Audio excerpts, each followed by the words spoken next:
আমার মতো কে কে আছে বলো তো, যাদের একঘেয়েমি চিকেন খেতে ভালো লাগে না, কিন্তু চিকেন কোনো ফ্রাইড আইটেম যেগুলো হয় খুব ভালো লাগে। তো চলো তারা একসাথে হই আর সঙ্গে সঙ্গে বানিয়ে ফেলি চিকেন পকোড়া। ফার্স্টে বোনলেস চিকেন নিয়েছি, তার মধ্যে দিলাম আদা বাটা, রসুন বাটা, পেঁয়াজ বাটা, আর দিয়ে দিয়েছি লঙ্কার গুঁড়ো, গোলমরিচ গুঁড়ো, আর দিয়ে দিলাম আমি ধনে গুঁড়ো আর জিরে বাটা, আর ওপর দিয়ে দিলাম কর্নফ্লাওয়ার, আর একটা ডিম ফাটিয়ে দিয়ে দিয়েছি।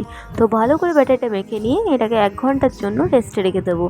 এরপর একটা কড়াইতে তেল গরম করে নিয়েছি, তার মধ্যে তেলটাকে ভালো করে গরম করে নিয়ে ভালো করে গরম হলো তখনই আমি রেডি তেলটা। আর তোমরা একটু তেলটাকে ইগনোর করে নিও, কারণ আগের দিন আমি এর মধ্যে ফিশ ফ্রাই করেছিলাম, তাই তেলটাকে ওরকম দেখতে লাগছে। তোমরা নতুন তেল ইউজ করে নিও। তো এরপরেই আমি সুন্দর করে তেলটা গরম হয়ে আসলে ওর মধ্যে চিকেনগুলোকে দিয়ে দেবো।